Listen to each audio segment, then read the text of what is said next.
more out of your love, sex, romance, everything. You're curiouser. So am I. In this live, I'm sharing my thoughts on life, love, passion, and creating something that is far better than I ever could have dreamed. Welcome to Curiouser. Hi. I am so geeked out about this new opening. So bear with me. It'll probably be a couple of weeks before I am over the excitement of being able to do this the way that I'm doing it. For those of you who don't know me, hello, I am Heather, aka, or also known as Nookie. And I am thrilled to be here with you today. I am living the most amazing life I could have ever imagined. It's full of love, sex, passion, adventure, exploration. I write books, teach workshops, and offer coaching for better love, sex, romance, and kink for people of all genders, relationship statuses, orientations, and more. Hello, Cobalt. Always a pleasure. I am also sitting here right now with some gummies, vitamins, that are supplements while I am going through this whole medical reconstruction process. So, woo! Hey, y'all. Hey, Celine.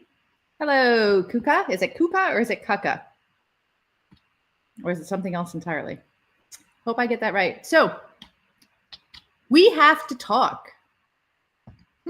4 small words that can strike huge terror in the hearts of lovers everywhere.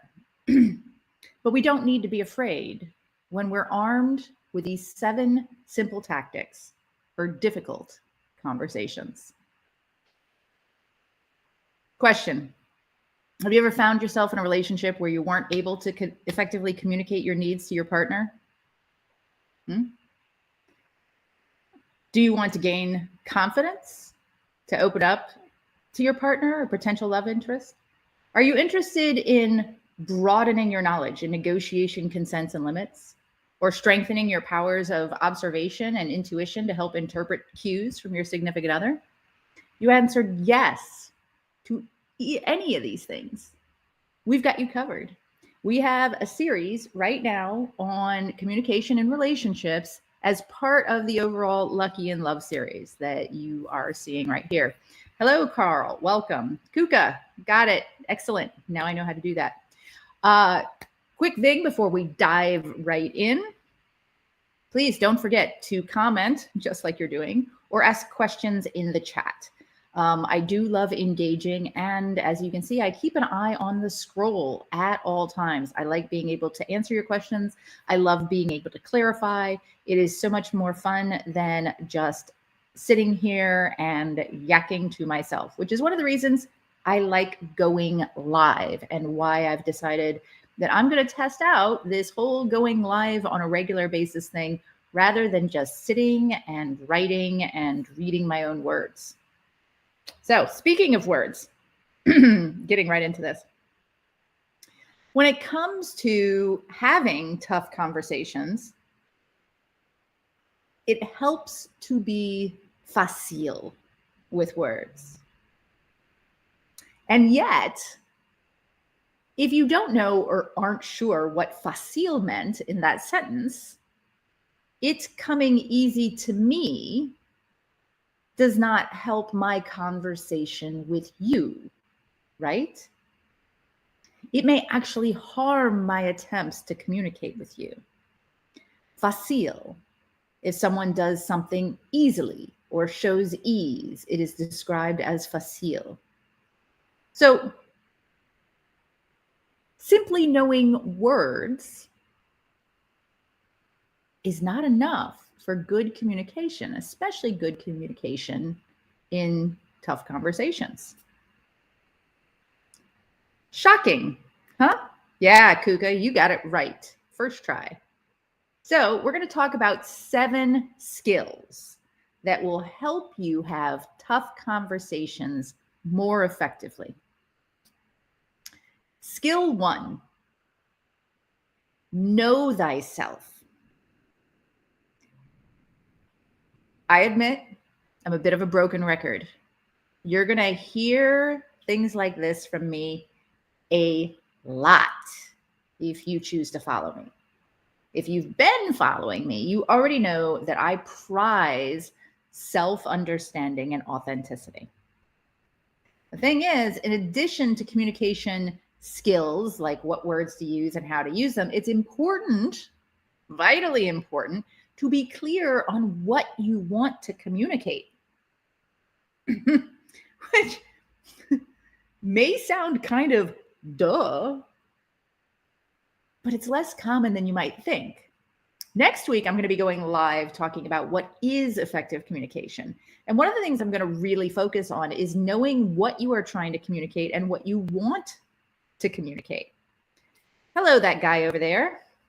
Like my uncle said, you can talk in the clouds all you want, but if I don't understand you, you haven't said nothing. Ding.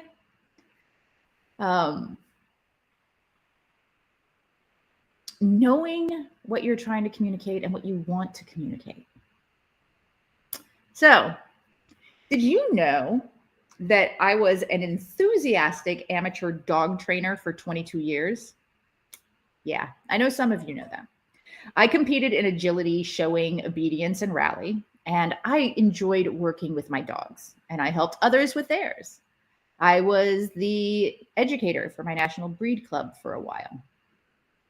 In my opinion, the biggest mistake that people make in dog training is not being clear on what they want.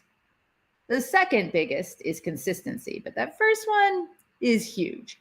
For example, most people don't want a 150-pound grown dog to jump up in greeting, especially with muddy paws, right?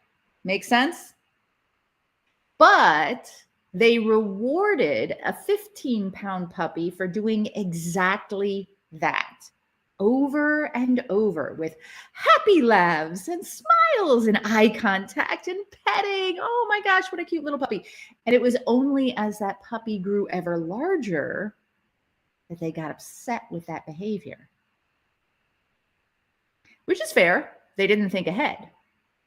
But what about asking your dog to come and then laughing when the dog grabs the ball and runs away instead? Do they want the dog to reliably return when called? Or do they want the dog to take that as a sign to play and run wild? Thing is, if you didn't know, humans often have conflicting desires. It's a fact of life. But to communicate well, we need to have sorted through those desires, right? Those feelings, those thoughts, and to be ready to put them into words. When what we often do is simply blurt out whatever we're feeling at any given time, even when it's not what we really think, when we take time to process it. Cobalt says, less fair for big puppers. Yes, very less fair. And that's the thing. When we don't take time before communicating to take stock of our feelings and thoughts so that we're able to be more clear when sharing them with others, it's unfair to those others because they are reacting to what we shared and how they interpreted that, not what we actually put time into thinking and presenting to them. Make sense? So, skill number 2, to communicate, especially to communicate well, listen. The number 1 tip, or the most important tip, since this is skill number 2, for being a better communicator is to listen first. Listen some more and actively listen. Hello, Sabyasachi. Always a pleasure. When it comes right down to it, few people are going to enjoy communicating with someone who's only waiting for them to spinach. By the way, I was just saying to Celine earlier that I am really, really loving these lives, loving them. And I'm not theoretically supposed to be back to work until after March is over. But I love doing these lives. It's wonderful for me. I also have been doing some other work that needs to get done because it's not getting done exactly the way it needs to get done. And I am perhaps overtaxing my brain in trying to both heal and cope with everything that's going on and do all of this work. So if I flub up a little bit or whatever, pardonnez-moi. Hello, Gregory. Nice to see you. Kale. I do love kale. I have to say that. So back to what I was saying. There's hardly anyone I know who's going to enjoy communicating with someone who is only waiting for them to finish speaking so that the other can talk about themselves some more, right? We've all been in situations like that. And while most of us probably aren't going to be that extreme, we also rarely practice or experience truly engaged listening. And when we do, it's like a whole nother level. For example, do you focus on the person speaking?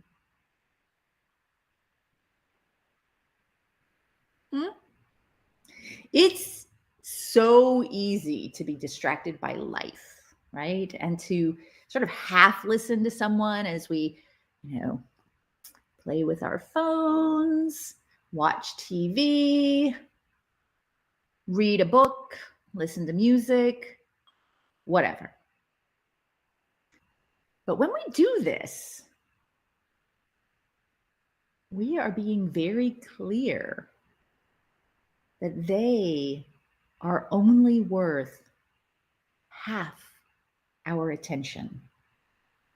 And we're reducing our ability to really hear and respond and understand what is being said.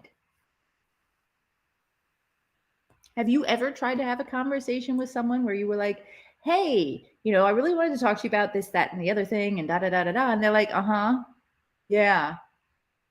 Yeah. No, I get, yeah. No, I get, yeah, no, really. I'm listening. Yeah, sure. I got it. I can repeat it. You said you don't like spinach and you prefer kale. Okay. Being able to repeat the last 15 words back to somebody verbatim is not the same thing as actually listening to them and comprehending what they have to say, right? That guy over there says, when I'm with someone, especially dinner or single setting, phone is off, distractions are limited. Yeah. Now, my partner and I, we've been together for 9.5 years or so now. And sometimes we go out to eat and we will check our phones. But you know what? We live together. And we also, though, have a very, very clear tendency to pay attention. Like we could both be sitting there on our phones or I could be sitting on my phone and he could be watching TV and I'll say, hey, could you hit pause for a second? And he'll hit pause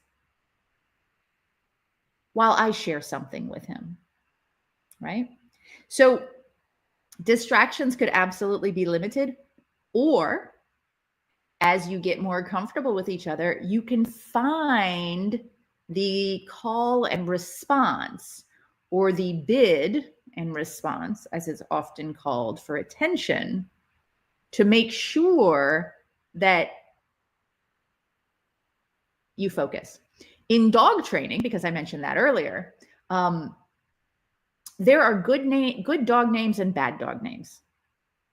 A good dog name has 2 syllables And the last syllable is emphasized. So something like, I don't know, Jonesy, right?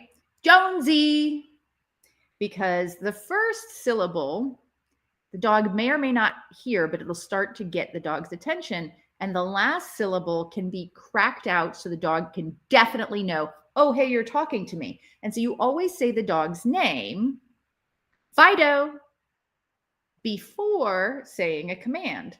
Come. I do the same thing with my cat. Birdie, come. Now, yes, I know you're right here. Sorry. She just reached out and patted my leg because she's sitting right next to me, right? Being able to get somebody's attention and know that you then have their attention is a huge factor in feeling listened to, heard, and understood. Hello, friend. Good to see you. So much harder to get that engaged listening through text and LDR. Yes, absolutely. Although what I would say is, I think sometimes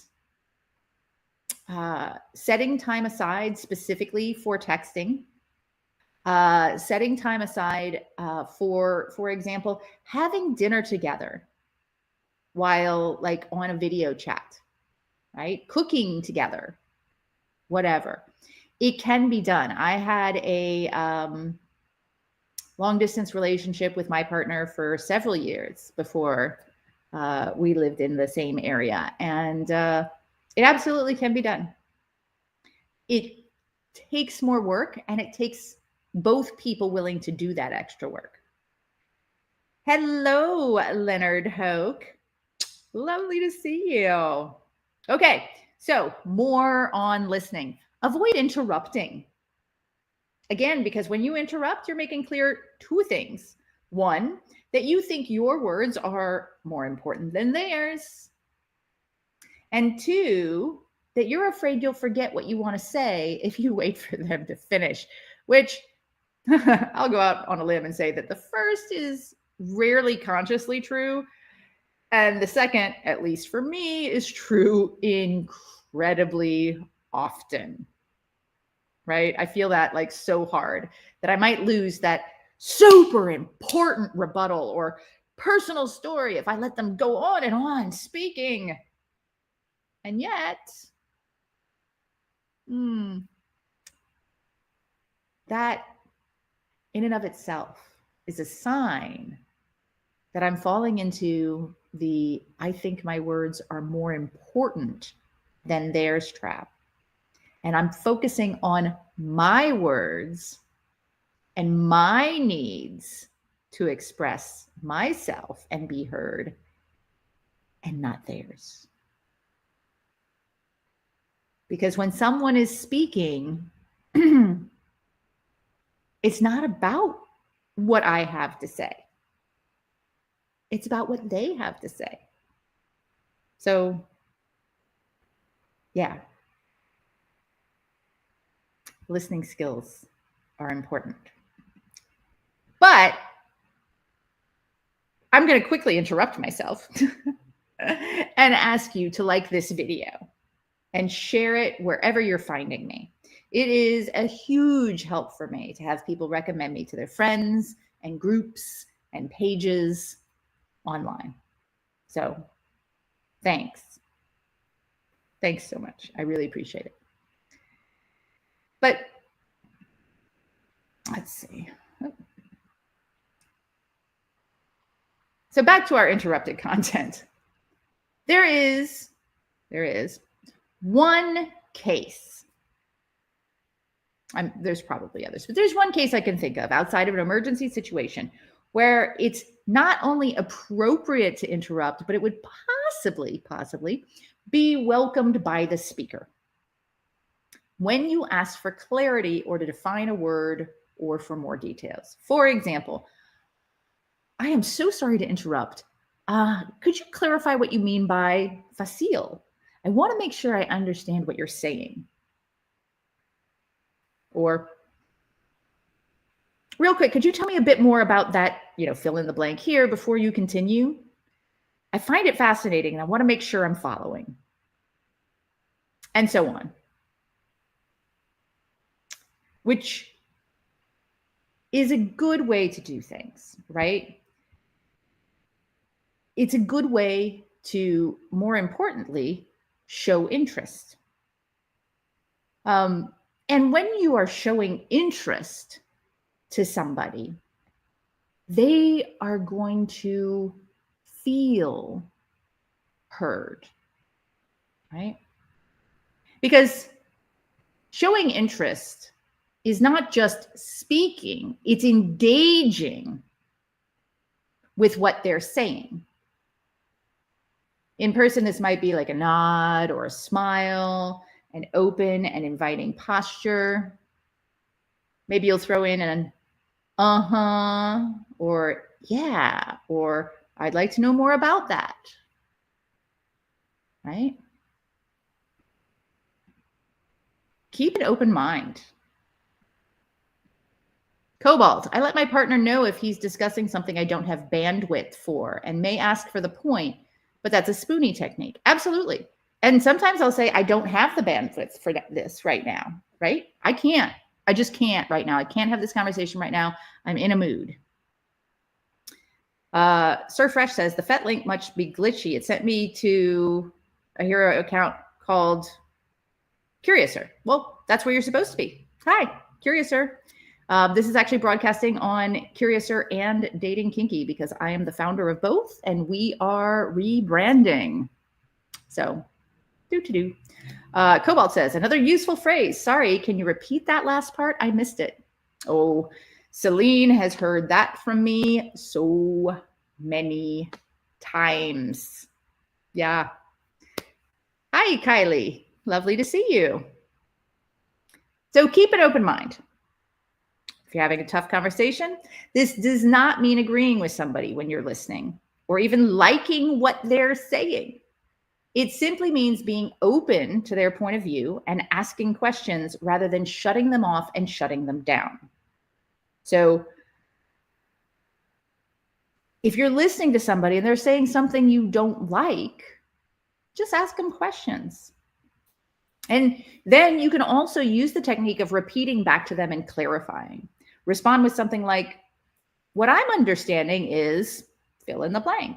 Have I got that right? This is providing feedback that the transmission was received and telling them how you understood the information. And all of these things, every single one of these things is important to listening. Right? Skill 3, mind your body language. They say, you're never fully dressed without a smile, which I say, poppycock. Nonverbal signals aid in communication. And sure, a smile is one nonverbal signal. However, there are times when a smile is not at all appropriate, of course, like at your partner's grandmother's funeral, right? In nonverbal communication, there is a giver and a receiver. So, Cobalt says, how did you come to think fill in the blank? Also a good question. It helps to receive or read nonverbal signals in context. If someone is already stressed, when you start a conversation, their body language might continue to broadcast that stress. Take that in context. Also, look at nonverbal signals as a group, not as single indicators. Anyone could cross their arms, which can often mean that, they're closing themselves off to an idea. But what if they're just cold? Or what if they're feeling vulnerable because of the situation and not at all because of the words being spoken? It's important to pay attention to how they engage with you on many levels, rather than just looking at one or two indicators of body language. Now, when you are sending signals, don't forget to adjust your own nonverbal signals according to the situation. Like, for example, your body language when you're speaking to a frightened child versus an angry adult versus your partner during lovey-dovey talk will all be different, right? Your tone of voice, your body language, and your facial expressions will be different. Also keep in mind that in cultural backgrounds, like variations, you're from here, they're from there, will affect nonverbal cues as well. And most importantly, practice open expressions in body language. For example, when you're about to respond to a partner, take stock. Are your muscles or stomach tight? Are your hands closed into fists? Or are you doing this sort of thing? Are you clenching your teeth?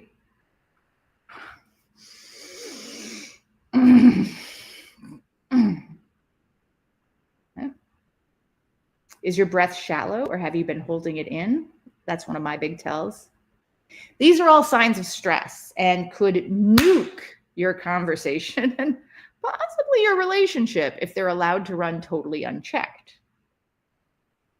Looking into another's eyes, smiling or at least not frowning or glaring, leaning forward and nodding will encourage those speaking while you are listening and show that you're open to their ideas and what they're saying. Cobalt says, drop the shoulders, unclench the jaw. Absolutely. Now, again, this doesn't mean that you agree or that you like what they're saying, simply that you appreciate the conversation and the fact that they are communicating with you, right? Which is worth appreciating because they could close themselves off and GTFO and leave you wondering what happened.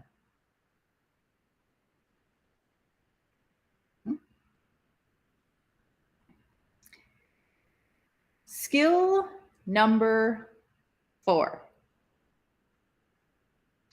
Madonna had it right. Express yourself. Don't beat around the bush. Speak your mind. Say it directly. Be authentic. And to do this, to be authentic, to speak your mind, you have to value your own words. Not above the words of your conversational partners. We've already talked about that. But as at least as valuable and worth being spoken as others. The challenge here is that it can feel like we are speaking our thoughts and needs over another, especially if we've been accused of that in the past, which can make a lot of people feel really uncomfortable. But again, you have to know what you need and want. And it helps to be clear when you start speaking about it. It makes it easier to speak your mind when you've thought it through. So if you have the opportunity, you know you're going to have a tough conversation, maybe practice before you speak, right? Practice it in your head, write some of it out, speak it out loud a few times. Does it sound to you like what you want to say? Does it sound to you the way that you intend it?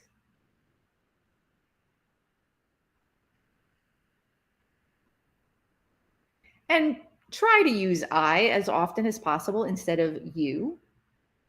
For example, instead of you make me feel so angry, try I feel really angry when this thing happens.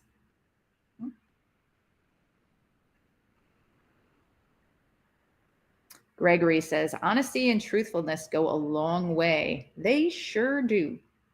Yeah. And work on being more assertive with your words in situations without a lot of emotional baggage. For example, to practice, like at a friendly gathering or with the waiter at a restaurant. Practice speaking your mind clearly and with confidence rather than hemming or hawing or saying, I don't know. What do you think? Right? And constantly asking others for their feedback and their information, right? Quick question. Are you enjoying this? Are you getting something out of it? I hope you are. I love the fact that y'all are engaging in the chat and making this more back and forth. Did you know that I've recently started offering coaching? I have, because a ton of people were asking me about it. And I was like, hey, I like mentoring people. People want to be mentored. This is awesome. It could be a win-win, right? So if you would like to spend some one-on-one time with me, supercharging your relationships with a custom plan based on your personal needs, then visit me at coachnookie.curiouser.life. That's coachnookie.curiouser.life. Of course, you're always welcome to join me for these free live events, right? Because that's what they're here for. I like doing this with you. Or you can join one of my membership options of workshops or whatever. So some of you want more and will thrive with personal accountability, and you asked for it, so I'm offering it. But I'm not pushing it. I suck at pushing things. Not a fan of the big sale. So let's get back to getting curious.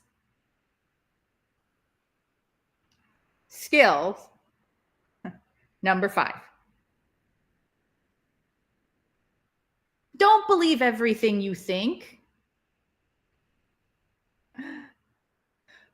When you think something, pause for a moment. Be as logical and strict with your own feelings as you can, and as open and loving with others as you can, which is exactly the opposite of what we tend to do just by nature. Self-serving bias is defined as people's tendency to attribute positive events to their own character. Hi, I'm awesome. And attribute negative events to external factors. But that person is a total jerk, right? People tend to see what they do through the lens of our most positive attributes and judge others more harshly because we can't see their positive intentions and often fear their negative ones, which again is the absolute opposite of what will help us communicate best. We must always, to get the best results, examine our motives twice, even 3 times, 100 times, because humans are most excellent at justifying ourselves. And we should, as much as possible, give the benefit of the doubt to others, to assume good intentions and to interpret their behaviors in that light, especially our partners, because that's why we chose them. If we cannot love the people that we chose hard, if we cannot assign them the best of intentions, then what the fudgeroonie are we actually doing in a relationship with them? Am I wrong? Sir Fresh says, I agree on the I feel this way, because if someone reacts towards me a certain way, it's not their fault. It's more sharing my energy and self-character with them, and then they just react to me. Absolutely. And here's the thing. Most of our reactions to things are based on our interpretations. So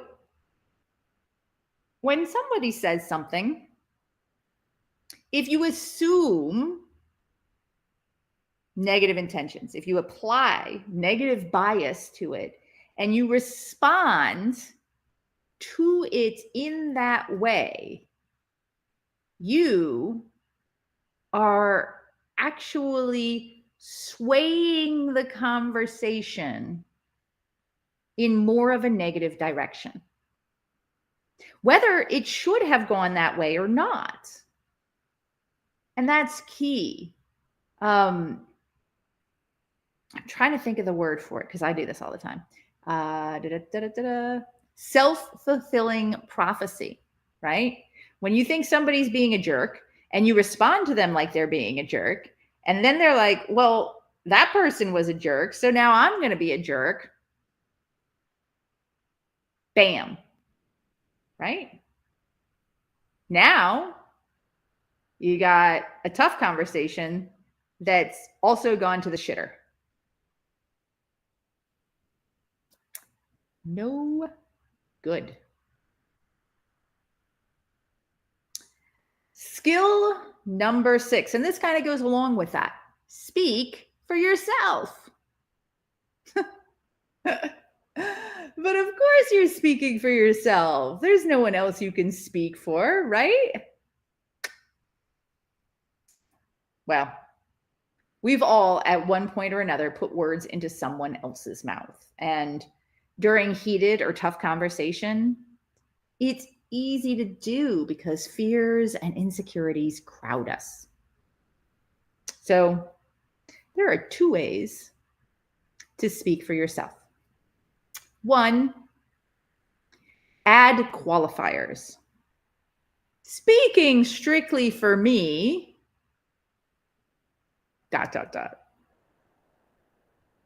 How I see things is ...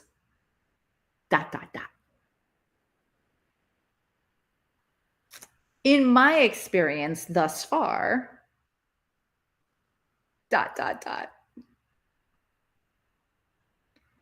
For me, what I've found ... Okay? When I experience what you've described, I feel ... Or when I experience what you've described, it's because I feel ... Gregory Michael, in my experience ... I thought that I'd read somewhere ... but maybe I got that wrong.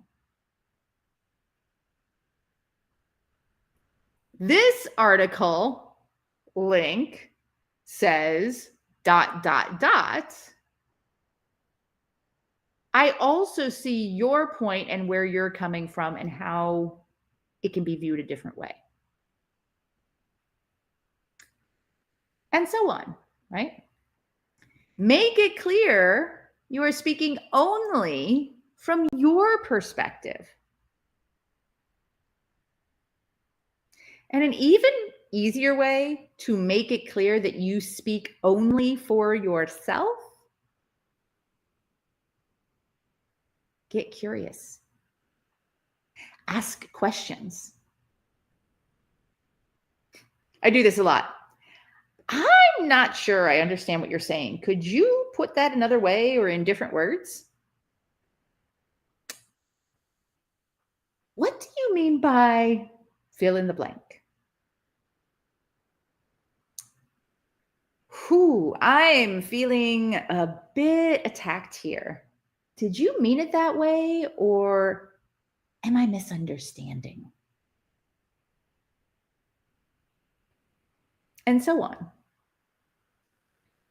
Asking your partner in a tough conversation questions and genuinely wanting to know the answers, genuinely and authentically wanting to understand them and their perspective and where they are coming from, will make a ginormous difference in your communication. Huge. Ask questions, get curiouser with your partners. And last but not least, skill number 7. Be kind. Seriously. Like, be kind. Last year, I went live under the title, Do You Want to Kick a Puppy? You might be able to find it on this channel if you search for it. And it was all about how when we get into tough conversations and tough situations that create stress and hurt and insecurity, many of us lash out and hurt others. Stop. Stop. Seriously, stop. Like, take some time to breathe. And be kind. Even when someone hurts you, be kind. Don't hurt them back just because you can. Walk away if you need to. Or hang up the phone. Say, I need a break. You just hurt me. And I'm going to need to calm down before saying another word. And follow through. Do it for them. Yes, absolutely. But also do it for you.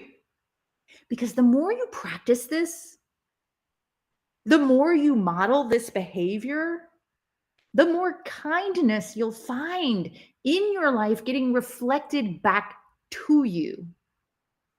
Or you'll ultimately realize that some people in your life just don't want to be kind. And you'll be able to choose to release them back into the wild.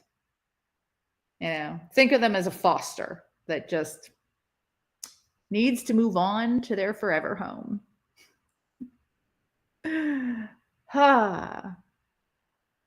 So that's what I've got for you today. When it comes to having tough conversations, we've got 7 major skills.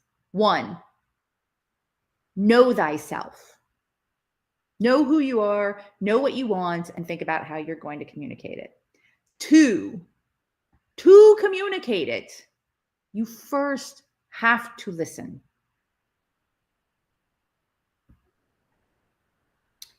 3, mind your body language. Know your tone of voice. Understand what you're saying, even aside from the words you use. Number 4, express yourself.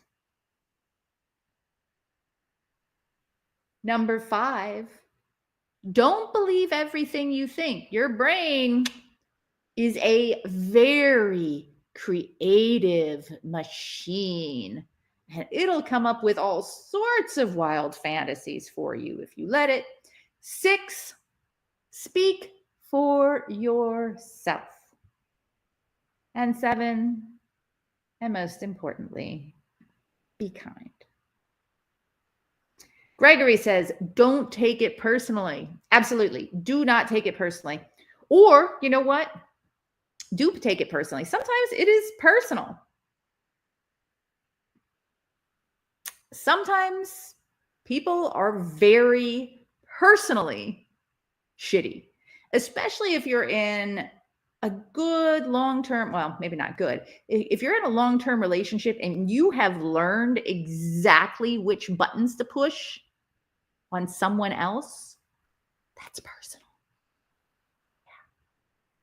Yeah. And some people, and I admit I've been one in the past, will very specifically make it personal because they are hurting so much and they need you to hurt as well. So they feel like you love them as much as they love you and you hurt as much as they hurt and all the things. Cobalt said, have you ever wanted to kick a puppy? Boundaries live Q&A. Yes, that actually needs to come down relatively soon at some point. And that's going to be popped into the boundaries workshop and made available only for my boundaries workshop people. Gregory says, look at it as a learning experience, grow from it and move on. So last week, was it last week? I did a talk. No, gosh, this week? Oh my goodness. The time is so crazy. So this Monday, yeah, just a couple days ago, I talked about to get more out of your, love, sex, romance, dating, blah, blah, blah, blah, blah, get curiouser. If you are constantly curious about the people around you and you find out that somebody is not kind, as Gregory said, look at it as a learning experience.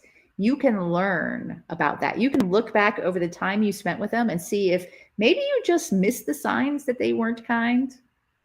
And now you can be like, ooh, yeah, I saw the clues, didn't realize those were clues, learning experience, growing from it now, releasing them back into the wild and moving on, right?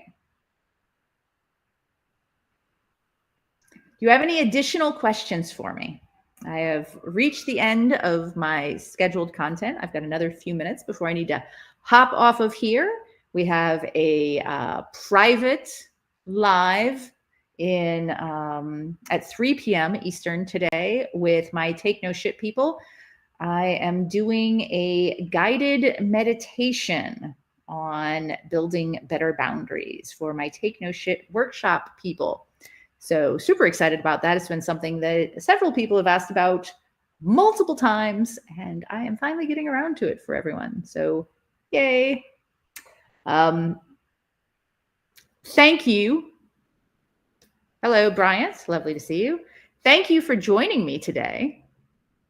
If you love this discussion, please like and share it wherever you are, and share it with other people who you think would enjoy it.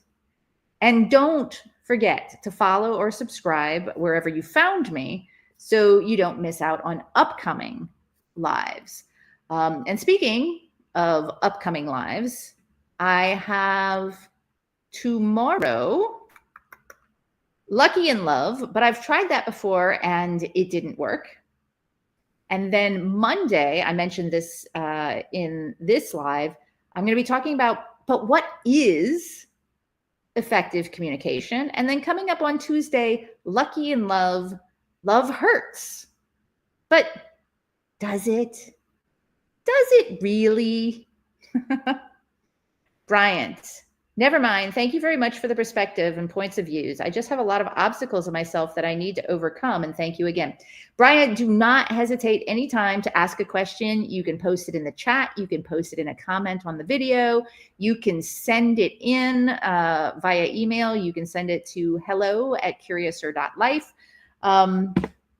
Or you could go to coachnookie.Curiouser.Life if you would be interested in a sample coaching session and making a connection and seeing if you feel that coaching might be the right path for you. You could also take a look at takenoshit.Curiouser.Life, which is my Building Better Boundaries workshop, which encompasses a lot of communication and self-work. And I know that there's at least one person in here today, two people who are in my Building Better Boundaries workshop and could tell you it is fantastic and important self-work. So there you go. Any other questions at all before I end this for today and move on to preparing for guided meditation. As Celine says, she'd be willing to listen to me read the phone book. So Carl says, tried talking with a wife about sexual things, but just got shut down.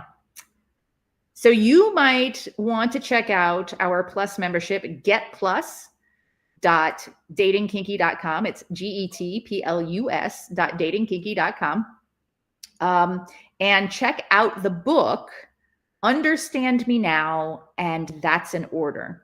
And I very specifically in that book talk about how to approach talking about sexual situations in such a way so that it is not overwhelming to your partner and they won't shut down because they are as engaged as you are and as interested in getting to the right solution for you both. So I will probably end up doing a live on that at some point.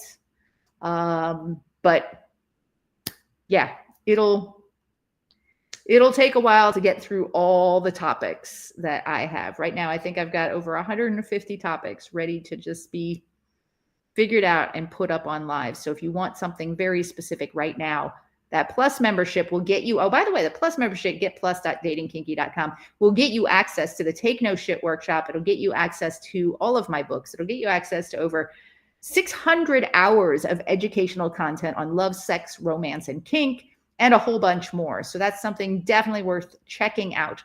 Getplus.datingkinky.com. Anyway, I'm going to leave you for today.